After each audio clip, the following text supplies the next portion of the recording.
that's one of the things I think that people love about her and people love about their favorite performers is that they're just like us. Like she had to blow her nose.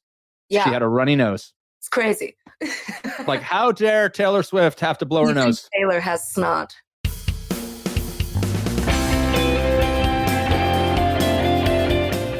Welcome to Everybody Pulls the Tarp, the go-to podcast for high performers.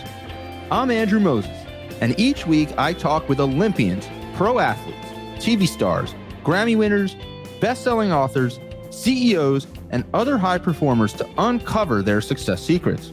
Every conversation is jam-packed with inspiration and actionable ideas we all can apply to our own lives, personally and professionally. Get ready for a behind-the-scenes look at the techniques, processes, and mindsets powering the world's most successful people. Let's go.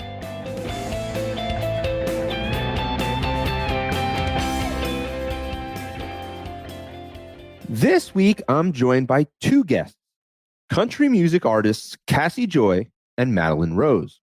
You may remember Casi, who was first a guest here on Everybody Pulls the Tarp back in February. But if you didn't catch that episode or need a quick refresher, here's a little bit of Casi's story.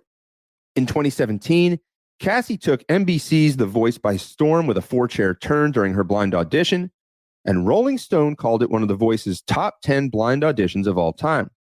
With all 4 coaches on The Voice vying for Casi to join their team, she chose to work with country music icon Blake Shelton, and Casi made it all the way to the show's live finals. However, Casi's journey in music began long before her time on The Voice. She performed publicly for the first time at the age of 5 at a Kansas City talent show, and then began touring on the country Opry circuit.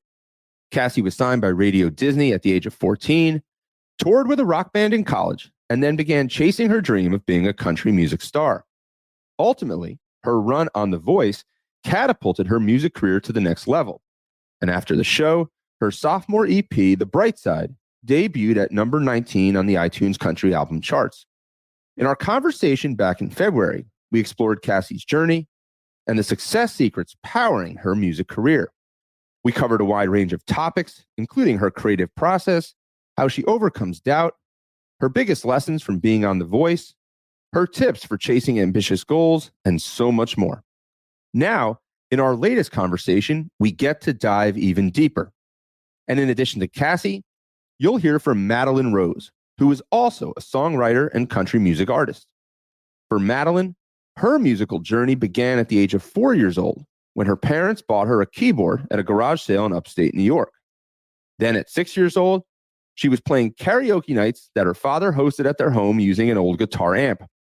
Fast forward more, and in 2022, Madelyn signed a record deal with the Veer Music label and recently released her second EP.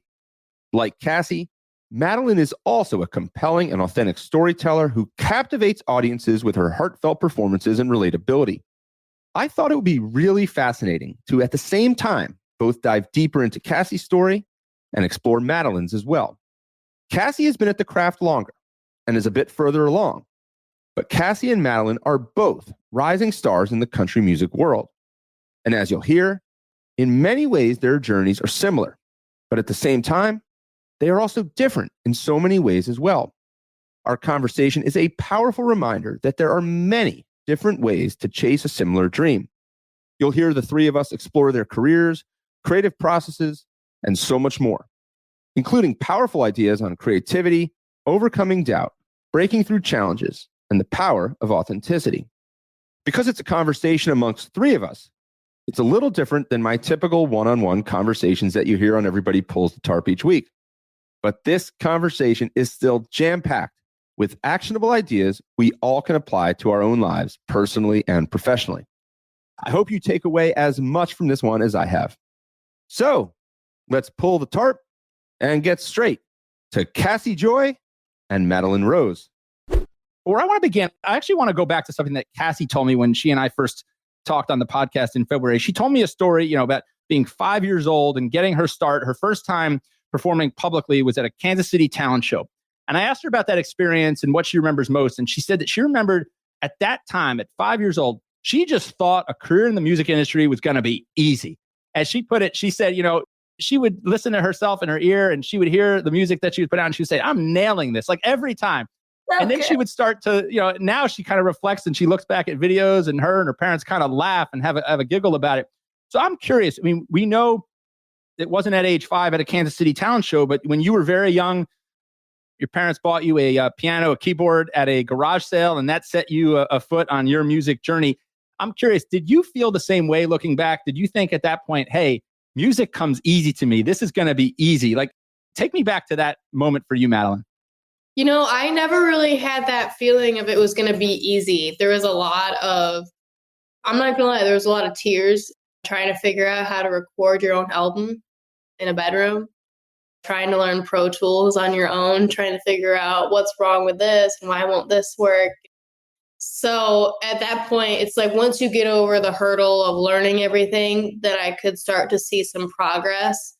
But I never really thought it was easy, personally. Well, I think the distinction is like when you were young, like going to you now, Cassie, when you were 5 years old and you had that, you called it this delusional confidence, which you said actually kind of served you well because you were naive. And if you had known all the trials and tribulations and how difficult this journey was going to be, and still it always is, right? It's always got challenges and twists and turns, that you may not have gone down that path, or you may not have gone down that path with the same level of enthusiasm. So I'm curious, Cassie, when you think about like now, the first time you realized that it wasn't easy, like that it wasn't going to be easy, when was that? What did that feel like? I mean, probably when I was a teenager, even in my rock band, like just figuring out, like once I moved from the like Midwest Opry circuit where like your tour dates and your venues are like in a row, you know exactly what to do, where to go, and who to call to get those gigs. Then I moved to rock music and it was a whole new world of new venues, new people. And yeah, just kind of moving on to a new thing was when it got difficult. And then, of course, moving to Nashville, starting all the way back into country music. I feel like I've been starting from scratch quite a few times, but it's always been worth it. Yes, there's no question that it has been worth it.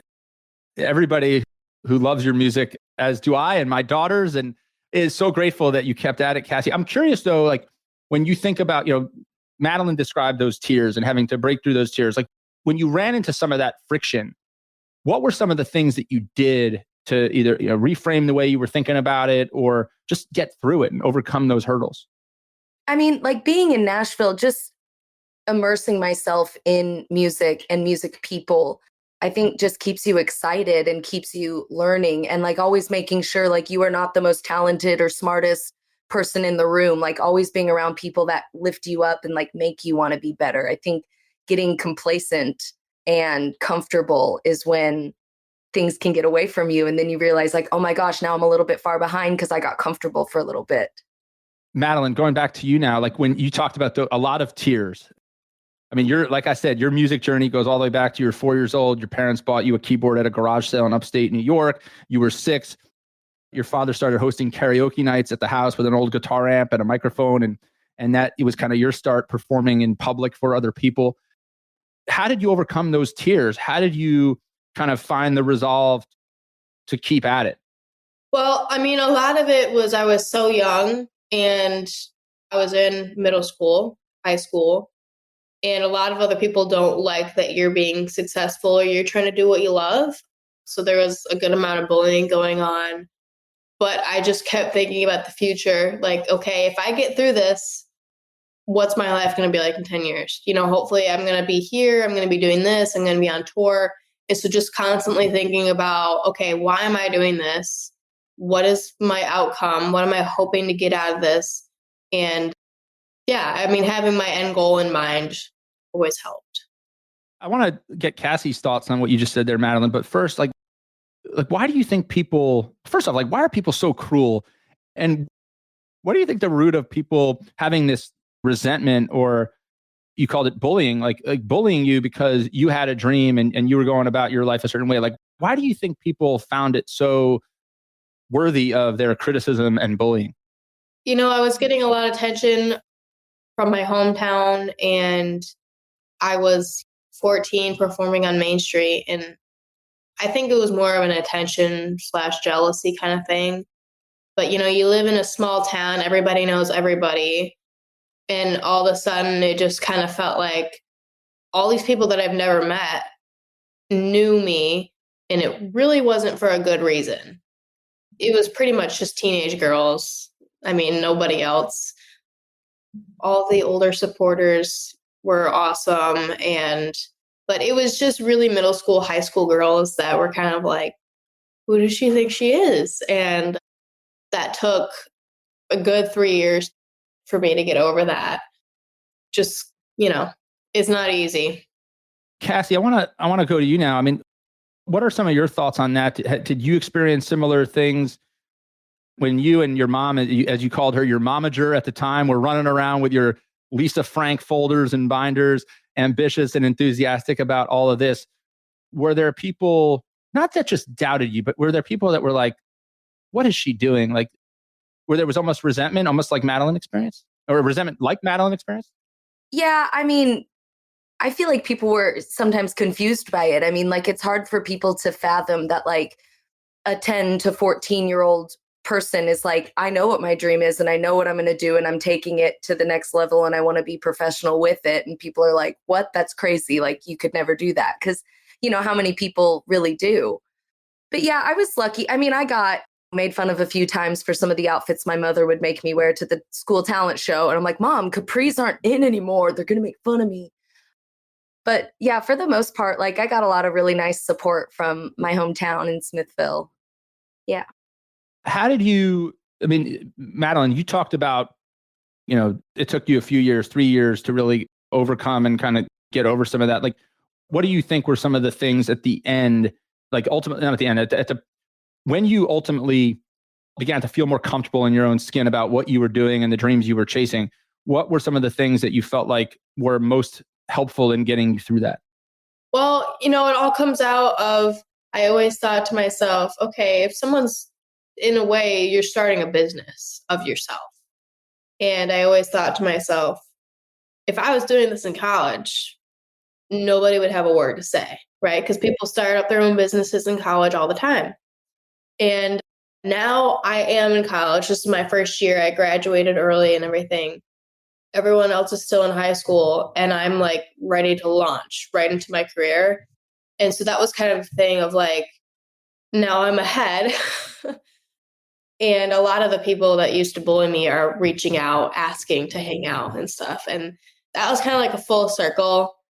But yeah, I would say like, it's never too early to have that business venture. Or I grew up with my parents always trying to find the new best idea and all that kind of stuff. So, when you do that at an early age, you get some looks. But today, now that I'm in college and everyone else is in a different point in their lives, turned out differently. So yeah, it is different. Everybody's perspective changes over time, right? The people who were bullying you back then now think what you're doing is pretty interesting and cool, and they want to reach out and watch your shows, right? So one of the things that, Casi, you and I talked about when we did our first episode together back in February was that transition from kind of like hobby to professional. Like, this is a real thing. And I know that in your career, like Casi, that point can be at different points, right? Depending on how you consider it. But certainly you talked about this idea that when you signed with Radio Disney, things got more complex, things got more organized, I think was the word that we used. You were going to wardrobe meetings and you were getting a mic headset fit. Like, there were more rigorous expectations. You said it wasn't necessarily more pressure, but there was more of like a wow factor. And I'm curious, Madelyn, thinking about your journey, when you signed with Veer as your record label at the age of 14, did you feel a sense of like new pressure because now this is like becoming more professional and more organized? Did you feel that wow factor that Casi did? Talk to me about that for a moment. Absolutely. That was one of the first like really, really big steps in my career, because now I'm officially under someone. You're not just completely on your own. Yes, I did have a manager, but being under Veer and, having someone tell me, okay, you're on this playlist, you're on this radio, like, now you're finally getting some traction. And because for a while, you just feel like you're spinning the wheels and you're just getting stuck in the mud. But in that standpoint, it was very surreal for probably a good 6-7 months. We signed for about a year until I started releasing, because it took a good year, 3 months or so to get everything set up from scratch and getting ready to go. But yeah, in that standpoint, the wow factor was I met the founders of Veer in a little restaurant in a mall in Nashville. And after that, I went into a store after we had the first meeting, and it was okay, yep, this is great. And I'm just standing there in the mirror and I just started bawling, tears of joy. And it was just that overwhelming feeling of okay, you can relax now, you got it. Now we just have to do the whole thing over again. But yeah, that was my overwhelming wow factor per se. Casi, did you have a moment like that where the overwhelm and the positive enthusiasm, you let that kind of seep in for a moment? When you had that first contract with Radio Disney, or you felt like the trajectory was taking off? I know you've had a variety of different milestones since, whether it be The Voice or different things since, but talk about that for a minute. Gosh, that was so long ago now. Yeah, with the Radio Disney thing, it just felt like, wow, this is really going to happen. And, I was brought up on Leanne Rimes and Brenda Lee and Tanya Tucker, all these artists that made it huge at such a young age. And so that was why I was like, it's easy. If you're this age, you just get famous if you have any monicum of talent. And not that they don't, they're the best, they're the greatest. But so I really thought that was the moment. This is when it's really going to start. I don't think I could really comprehend what was really going on at that time. It was just such a big ordeal. I mean, with being with Disney. So my mom wasn't just the head of our little business at that point. So yeah, it was crazy to let things get out of our hands a little bit more. How did you what were some of the things that you would do to try and navigate some of that stress? Because I think, for a lack of a better term, that's stress on the system, right? You were doing something for a certain way for a period of time, maybe had gotten relatively comfortable. How did you recenter and begin to thrive in that environment? I mean, I honestly kind of loved it. It was everything I had always wanted. Was tell me what songs I'm singing, tell me what to wear, put my little headset on me and get to go to choreography lessons. And I was doing it with 2 other girls my age. We were in a little 3-person girl group. So it was everything I always saw on MTV, but at a way smaller level. But I was it's just me and my girl group, and we wear glitter and sing pop songs. And it was just the best. I don't remember even ever really being stressed or anything. I got to dance, I got to sing and be in front of a crowd. It was just awesome. So Madelyn, back to you. You had that moment in the mirror. You kind of started bawling tears of joy, as you put it. How quickly after those tears of joy did things get real, where you're okay, now I've reached this milestone, but now I've got to, like you said, redo this whole thing.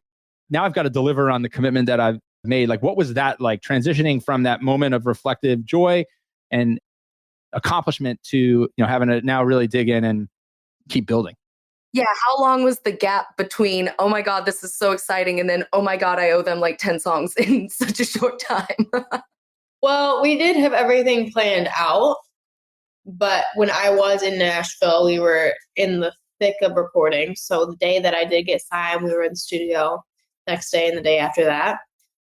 So the next day, it was kind of all right, don't mess this up. Yeah. It was also my first time ever being in the studio. So it was a lot of new stuff for me. But yeah, really the next day, I was kind of all right, we need to keep the train on the tracks, keep it moving. And from there, we really just tried to create the best product possible and leave the rest to the professionals. Leave the rest to the professionals. I mean, I know we'll talk about it and we'll dig into this a little bit, but in 2015, Casi made the decision to move to Nashville. Madelyn, you've spent a lot of time in Nashville. You talked about the meeting with Vera in Nashville and the recording in Nashville. I mean, I've been to Nashville many, many times. There's so much energy. It's like infectious in Nashville. Talk about like the experience of spending time in Nashville and like the energy that you're able to tap in and the expertise kind of in the music industry that you're able to tap into there, but also like the opportunity to go back to a place that you're very comfortable with, which is, you know, your home in upstate New York. I'll never forget, not to divert us too far, but I'll never forget something that Mike Mills from REM told me in the conversation that we had. He said, you know, that the decision that we made as a band, despite all of our success and opportunity to transport ourselves to major media markets like New York or LA or wherever, our decision to stay in Athens, Georgia, which was like, you know, a smaller town, a smaller city, and you know, a place that we were very comfortable with when we were not on the road, was one of the best decisions that we ever made as a band. And I'm curious, Madelyn, like when you think about kind of your time in Nashville versus your time at home, how do the two different ecosystems kind of serve you in that sense? Well, I would say when I'm in Nashville, you kind of feel like you're not alone anymore. Everyone else around you is living, breathing music. No matter if you're a songwriter, if you're a producer, like really no matter what job you have in Nashville, you're pretty involved. Mm-hmm. So the first time when I got in the studio and everyone knows way more than me. And I was at the point where like trying to explain to someone else what so-and-so is, what this is, what that is, how to put together like a really great verse, a really good chorus. And now you're in this room trying to co-write with people or trying to record, and y'all are just like bouncing off ideas like it's absolutely nothing. Like I've never really had that because I haven't really been around that many other musicians. I'm an only child. Like I've never really had that bouncing off ideas with each other and just a super collaborative experience. So that would be the first, I would say, like the first experience of Nashville of like everyone knows everything. Everyone lives and breathes music. And you finally feel like you can talk amongst yourself with other people and they actually know what you're talking about. Casi, do you feel, I see you nodding your head, Casi. Do you feel similarly about when you made the move to Nashville in 2015? Was that kind of what you were seeking and what you were feeling? Yeah, I mean, there's just an energy here. And everybody, just like Madelyn's saying, like, it doesn't matter where you're at. If you're getting your oil changed, like, there could be a huge songwriter sitting right next to you, or the guy changing your oil is a songwriter. Like, there's just, everybody does music here, which makes it so cool and it keeps you really focused. And it's also just like a really welcoming town too. Like before I moved here, I always heard that it was like pretentious and cliquey and it's like hard to get into circles and stuff. But what I found is that like, if you have a guitar issue, someone will just give you their guitar off your back, like to let you borrow it for a show. Like people are so kind. And I think because everybody is a transplant from here, not a lot of people have their families here and they all moved away for a dream and the same dream that you have. So it's like, we're all in this together in this crazy traffic ridden town. I want to explore this idea with both of you as well. So Madelyn, you're not living in Nashville like Casi is, but you've stated like a lot of the things that you really enjoy about being in Nashville and how it's helped you cultivate your skill as an artist and expose you to new ways of doing things. And you've got all this collaboration and camaraderie that you don't have elsewhere. I'm curious though, when you leave that environment and you go back to your environment at home, are there things that you feel like that home environment that you benefit from almost as a contrast, like just having kind of two different worlds? Yeah, I mean, I will always prefer my hometown, I think, just because of family and friends and all that kind of stuff. Technically, legally, I'm still not allowed to move. But yeah, I would say, getting back and I was still in school. I was doing online school at the time so that I could do as much music as possible. But yeah, it's definitely like once you get back New York, you're like, okay, now you can start to go through all the music, start to sort out some of the songs that you've wrote or whatever. And yeah, I guess kind of take a breather in a way. So Cassie, we know you love Nashville. I had the good fortune of seeing you perform in Nashville, and Nashville loves you. There's no question about that. So where do you go when you feel like you need to get something different from Nashville to either feed your soul something that you don't get in Nashville, or get away from maybe something that, as great as the experience and the environment and ecosystem is in Nashville for you and what you're trying to do, where you just need something different? Yeah, I mean, definitely back home to Kansas City. I love to be around my family and my friends and just somewhere that's so familiar. Like, I still have to use my GPS out here in Nashville. I've been here for like 10 years. It's ridiculous. But I mean, if I'm going to feed my soul and I need a break and to get away and like reset my brain, I'm going to Minnesota. I'm a lake girl. And like where my family goes on vacation up north in Minnesota is just tranquil and peaceful and just totally different than the city life of Nashville. And if I recall correctly, you were at that tranquil lake in Minnesota when the call from The Voice eventually came in, and they wanted to give you this special audition, and you had to like run around to find a store an hour and a half away because you didn't have clothes to go to your audition for The Voice. And JC Penney's for the win. yes. The JC Penney's an hour and a half from that lake in Minnesota for the win. But I also remember that something interesting like had kind of happened in your story, like before, like at that period of time, like you had spent years trying to get onto those shows and have success through those shows. And then you had kind of made this decision, like in your own mind, that the show path, those contestant shows were, on TV were not going to be the path for you. Like you were going to do it another way. Your breakout moment was going to happen in some other domain. And then it almost seems like the minute that you stopped seeking that path found you, and you went on The Voice. You had a 4-chair turn. Rolling Stone called it one of the best blind auditions in the history of the show. You went on to be a finalist on The Voice. And that was really one of the breakout moments for you. I'm curious, like, as you reflect on that, like, have you been able to apply that idea, like, since this idea that, like, sometimes the best way to find a door that's going to open is to, like, not fixate it on it so much. Like, have you found that since? Yeah. And I'm like thinking about that right now. Like, yeah, it's like when you're not so like tunnel visioned, that's probably not how you use that.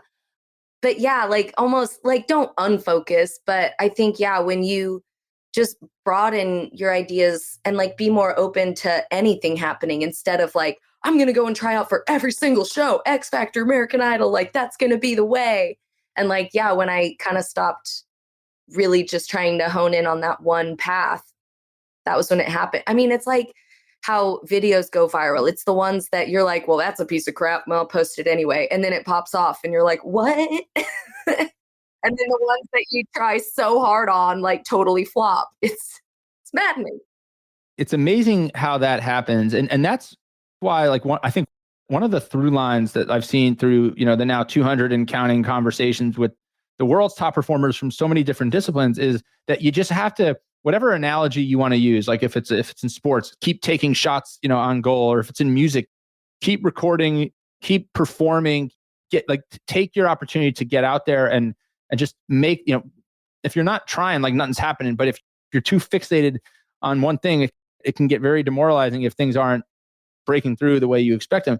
Madelyn, have you had any moments like that throughout your career so far? Your career has been, it's a little shorter time period than Cassie so far, but like, have you had moments like that where you were almost like obsessed with one path, and the minute you kind of redirected your attention, like that door kind of opened in a really positive way for you?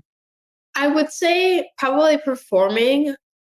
For a while, I did not want to be up in front of people. I mean, that was kind of in the time frame of not really loving, I don't want to say not loving who I was, but it was kind of in the time frame that I was getting bullied a little bit still. So I didn't really want to go up there in front of a microphone and perform in front of everybody. It was kind of just like, all right, like I'm going to stay low. I'm going to record. About 2-3 years after that, this one restaurant asked me to play.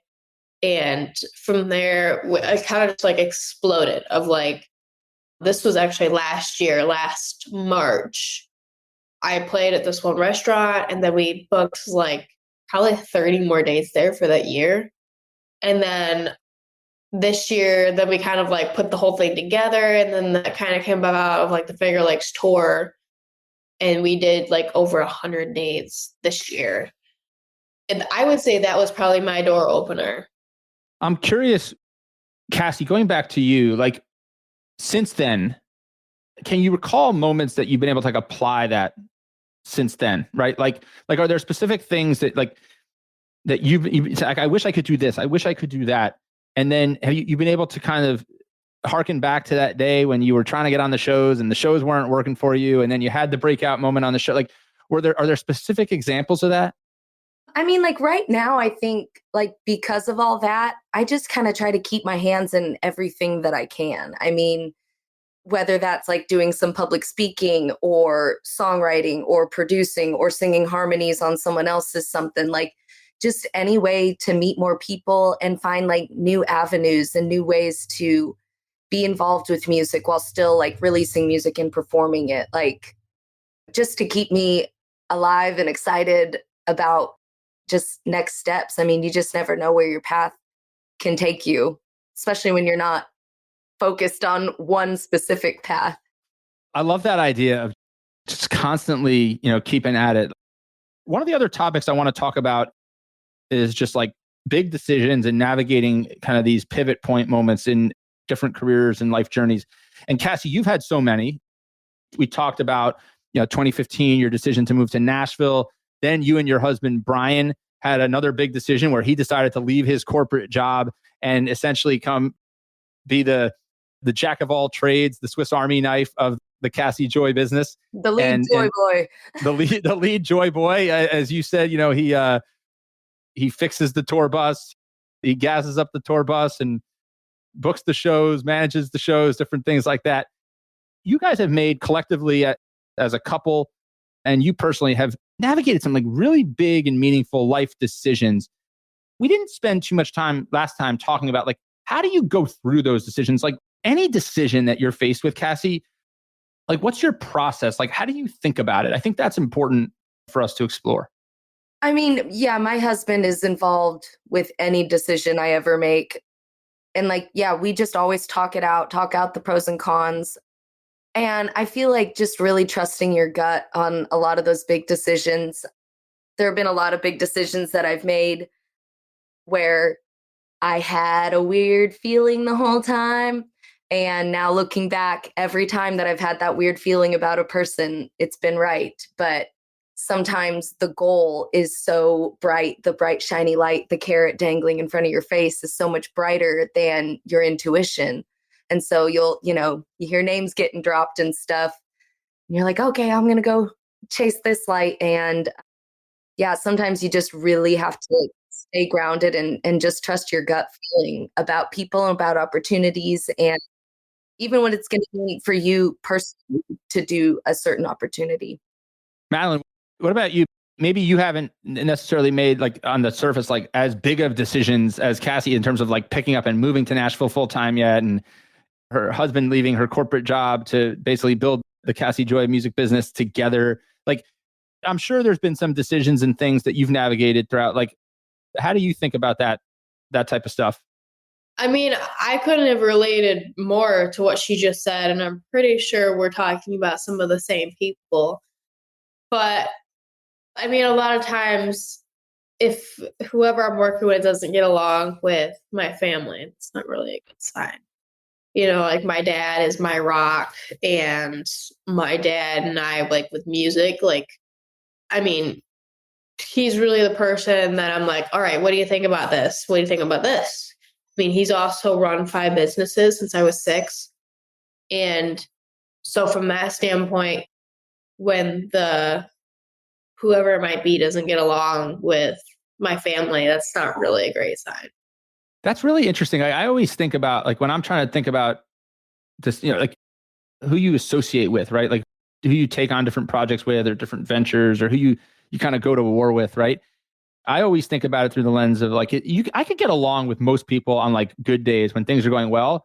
But then I try and think about like when things get ugly, like they always do, right? Like there's always a challenge. When you get into a situation where there's a challenge and there's adversity, like, am I going to want to be going to battle with this individual or this group of people? And that I think is similar to what you're describing there, Madelyn. Yeah, I mean, you almost have to think about it in like a relationship standpoint. But when things go south, I mean, is that person going to stick with you, or are they going to kind of like turn their head the other way and like, well, I mean, that's kind of the pros and cons of the business, blah, blah, blah. Mm-hmm. You know, all that kind of stuff, I guess, is what makes your team a great team or not. Yeah, I mean, you've got to find just a total ride or die circle to be around you, because people blow smoke or drop names and, and then, leave you high and dry. Right. So, yeah, you got to just keep people that you really, really trust around you. That's why most of my team is my family. So then, like, on the flip side, like to explore like the reverse side of this, how do you avoid or like mitigate the idea of like becoming too insulated and in a bubble? Like there is some risk of that. Like I always think about that too, right? You want to have that ride or die circle. You want to have those people that like, you can really trust around you. But then sometimes I think all of us are at risk of not getting the right inputs in so that we can adapt and adjust. And Cassie, I'll go to you first. Like, what are your thoughts on that? Talk about that for a moment. Yeah, I mean, I think if you keep your circle too close to you, you can have a lot of people that'll just be yes men. Luckily for me, like my parents will be honest with me if like that's not working or like that is not my favorite song. I think you have to have a little bit of both sides of it, of having people that are from the outside and, kind of you need to have people in your circle that are boots on the ground around town and doing some networking for you and kind of keeping their ear to the ground. And yeah, my parents certainly aren't doing that as retirees. Madelyn, what's your view on that? I mean, this in many ways for you is also a family business in a way that you've let some other trusted parties into. How do you think about that as you go forward and this continues to grow and scale for you? How do you find that right balance of people around me, but not too much of a bubble that new ideas are not getting in? I mean, I guess it's always like a happy medium. With some of like my PR team, every single statement they say is like absolutely amazing. And I would say when certain people deliver for you instead of them, you know that the intention is good instead of just like, somebody's in it for the money or somebody's in it for an unknown reason that's not you. Yeah. So, I mean, learning from that's pretty much like the big kicker for me is getting the opinions from people that actually deliver for you, not just for them. Yeah. Like I said, like my PR team's been like freaking amazing about that. And I've worked with a lot of other teams and a lot of other people, and nobody has ever delivered like them. But yeah, I mean, my dad's not afraid to tell me, hey, this really sucks. Like Cassie's laughing like she knows what that feels like. I'll do well. Well, Cassie, you were nodding along there too. And when Madelyn was talking about really people who have a track record of delivering for you, like making it about the bigger picture and like the overall good as opposed to just for themselves, like, and some like individual goal that they may have. Like, how do you, like, you were nodding along there, like, how do you identify those people that you feel like are in it for the right reasons? I mean, for lack of a better term, like the way I talk about it, like they live the everybody pulls the tarp mindset that we talk about every week on this podcast, right? They lift others up. They never say that's not my job. They want to find ways to contribute in unexpected ways. And again, it's not about them. It's about the greater good. How do you find those people that deliver for you, but like in the big picture are delivering for the right reasons? Yeah, I mean, gosh, I wish I could tell you how to find them. But no, I've worked with a lot of people that like, yeah, you can just tell that they're like, yeah, this isn't my job, but like, I think it'd be a really good opportunity. So I reached out and I da. Or even just like writing really long bios that they didn't need to do. That wasn't part of the job description, but you can just really tell when people are going above and beyond because they truly believe in the project and you as an artist, and when they just really make it feel like we're all in this together and that they're not in it just for like their slice of the pie or any of that. There's an energy and enthusiasm, I think, and you can, when you sense that like a group of people or individuals are in it, like in that we're all in this together kind of approach where we're going to lock arms and we're going to make this happen because we're all so enthusiastic about the goal that we're working towards. So this has been a ton of fun. It's really been fun to explore both of your, Casi, your journey in a little more depth than we did last time. Madelyn, your journey for the first time. And then to kind of look at the 2 year journeys together. You guys are both chasing a similar dream. You're doing it in some ways similarly, but also in different ways, which I think is really interesting and a lesson in and of itself, right? To everybody listening, that there's not one way to achieve the same dream. And that's been a common through line through so many of the conversations I've had with the world's top performers over the last few years as well. But to start wrapping up our conversation, so Casi, last time I asked you about something, I asked you to share something that you worried about a ton early on in your career that you wish you hadn't spent so much time worrying about. And you at that point, you said it was really like your appearance, that you wish you hadn't spent so much time kind of thinking about like your appearance and what people would think about your appearance and all that stuff. But at the same time, you were able to confidently build a really engaged social media following where you were putting a lot of yourself out there. So I'll start with you, Casi. Now that we're, X number, a bunch of months since that, would that still be your answer to that question? I think my biggest struggle right now is now kind of imposter syndrome, to be honest. I think with this industry just getting so broad, like the music industry is everywhere now. It's not just on Music Row in Nashville. It's TikTok and shorts and reels. And there are so many places to be. And I feel like there are so many more musicians now. And so it's hard to figure out where you fit in this big, gigantic industry now. But what I try to remind myself is that, yeah, there are so many other artists out there, but no one is exactly like you. And so there's always going to be room for like my weird little spot on TikTok of my weird sense of humor or songwriting style. But yeah, just got to remind myself of that. There's room for all of us. Yes. And I'm going to remind you of a quote that you shared with me by Tupac Shakur. You said, whenever you start, I'm going to paraphrase, I don't remember exactly, but you said like, whenever you start to doubt yourself, just do what got you invited. Exactly. Right? Brian, I say that before every show now.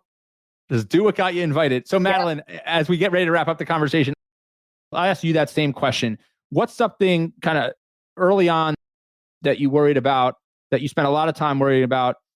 Maybe it was some of the bullying that you experienced and things that people were showing some resentment towards you, or maybe it was something else. Like, is there something that you spent a lot of time worried about pertaining to your career that you just wish, looking back, you hadn't spent so much time thinking about? I would say what people thought of me.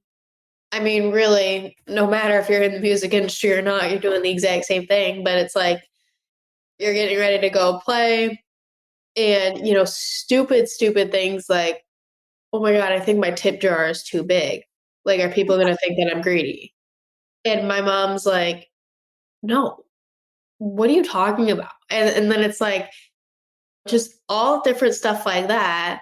Or like when I was performing on Main Street, having my table with the keyboard on it, it was out a little far. So maybe somebody might trip and fall on it.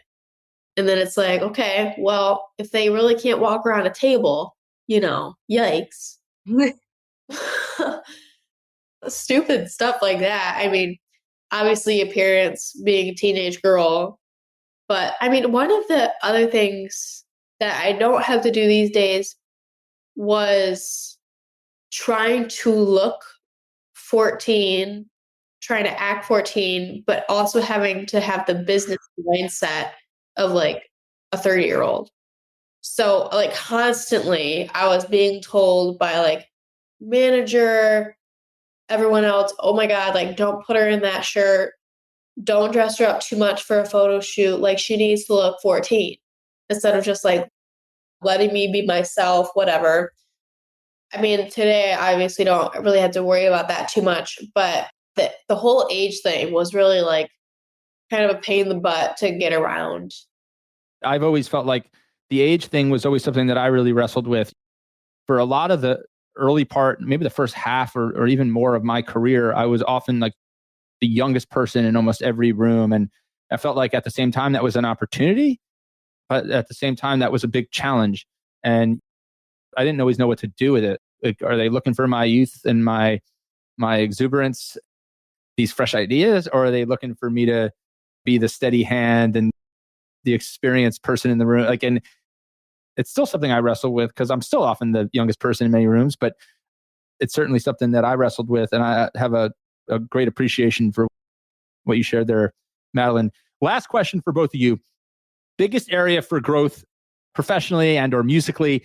Casi, I asked you the same question last time and you said it was actually like the non-music stuff. It was like, you almost said like, almost like just like being a human and like responding to people's emails on time and like getting more organized. And so I'm curious, same? Have we grown?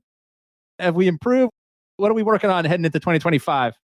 That is certainly something that I could improve on, being a human being. Fantastic human, for the record, everybody. Casi is a fantastic human. Thank you. No, I mean, this year, something I need to grow in is just, I think maybe being more present online. Like, I've really gone through this last year of being so present in my own life because I'm like, I have nothing to write about because I am just tunnel vision on either stage or working on my computer and social media, that now I feel like I've lost a bit of a connection with my like online people and I really miss them. And so I've been thinking lately, like, I really need to kind of dive back into, like, it kind of sounds like a regression of like, I need to get more into my phone and computer, but that is my little family on there. Yeah. And so, yeah. I think it's interesting, right? Like, so often in life, you see that where these extreme swings in one way or the other, maybe serve us for a period of time and are like a good reset, but then ultimately it's balance that at the end of the day, we're ultimately looking for. Like, you swung away from something and now you realize you needed a little bit more. And then I think every time you experience that, regardless of what it is, you're going through this process where your body and your mind are kind of like recalibrating for you. Like, at this stage of my life, at this stage of my career, what do I need? And it's always this interesting alchemy and chemistry that you have to find to make it work. Madelyn, what about you? What's something, that as you think about, all the success that you've had, but all the ambitious goals ahead of you, what's something musically, professionally, personally that you feel like is still a huge area of growth for you and opportunity? I would have to say when it comes to live performance, interacting with the fans more. When I'm in front of a big crowd, I'm like, let me just sing, let me just play, because that's what you know. And I need to get more better at like, I'm going to sing this song because blah, blah, blah, blah, blah. And I used to sing this song since I was like 6. Like, having a real conversation with the fans, because it's way more enjoyable for the people listening. And people came to see you. So the least is let them get to know you, let them get to know, some of the songs that you're doing or why you're playing them. So I would say, like, when I'm performing would be really to talk more, because I'm still shy in that aspect, but it's like, you're sitting in front of a bunch of people and normally people clap, but it's sometimes hard to get people going and get the crowd going, especially with the fancier places that aren't as like rowdy and whatnot. But you're just standing there and you're trying to like talk to an audience, and sometimes people don't respond, and that's embarrassing. Casi, I can't end it there because I can tell you from firsthand, Madelyn, Casi is one of the best people on stage that I've ever seen, and she's got this amazing ability to connect with audiences of all types. So before we wrap up, Casi, what's one piece of advice that you can give Madelyn on that as she looks to grow that area of her artistry in 2025 and beyond? I was thinking about that the whole time that you were talking. Like, I was terrible at talking on a microphone. Like, public speaking, absolutely not. I'm like, I'm Casi, here's my song, and sing the song, get me out of there. But now, like, you can't get me to shut up on stage. Like, I think it was when I just lost the filter. And so, like, I just say whatever comes to mind. Like, if I was tripping all over a chord the last song, like, best believe I'm going to talk about it, or my wardrobe malfunction that I'm currently going through, or, and I feel like the crowd loves to hear that stuff too, of like, that you're human too. And like, yeah, did you guys think I couldn't hear myself on that one? Because I sure couldn't. My earpiece broke, whatever, and just bringing the crowd in and making them feel like they're truly a part of the show. And playing in Nashville so much really, really helped with that, like with my stage banter and being able to bounce off of other people in the crowd of, where are you from? Oh, cool. I've never been there. So, but yeah, it's just, I think losing the filter and just kind of like what you were saying earlier, like just stop caring about what people think. Other people's opinions are none of your business. That's a good one, Cassie. I'll have to write that one down for conversation number 3 that we have on the podcast, hopefully one day. But I'll never forget, watching you perform one time, Cassie, and like a text comes in. I'm like, Cassie texted me while she's performing. Like, she's doing all of that and sending a text. It is remarkable. And Madelyn, there's so much great advice in what Cassie said. And I'm just thinking back to, I think it was the Eras tour, where Taylor asked for like a tissue, like her nose is running. That's one of the things I think that people love about her and people love about their favorite performers is that they're just like us. Like, she had to blow her nose. Yeah. She had a runny nose. It's crazy. Like, how dare Taylor Swift have to blow her nose? Taylor has snot. Even Taylor has snot. Well, we'll end there on Taylor's snot. And this has been so much fun. It's been so great exploring both of your careers and also exploring them, it's kind of contrasting like your different journeys that have been similar in many ways and different in many ways. Thank you so much for spending some time with me. Both of you guys have extraordinary work ethic, a desire to entertain and lift others up and to go about things the right way. And you are forever a part of the Everybody Pulls the Tarp community, the Everybody Pulls the Tarp family, as I like to say. So thank you so much, Cassie, for coming back, and Madelyn. It's been so great digging into your story. Thank you. Yeah, thank you so much for having us. And it was so nice to finally meet you, Madelyn. Yes, me too. Maybe I'll see you around town when you're here. Thank you for joining me this week. Be sure to subscribe in your favorite podcast app so you can catch all of our upcoming episodes. And if you are like me and want a world full of tarp pullers, then leave a review to help others find us. You can also follow me on Twitter at Andrew H. Moses. That's Andrew H. Moses. And be sure to sign up for my email newsletter at everybodypullsthetarp.com/newsletter. I'll share tips and insights to help you achieve maximum success and happiness.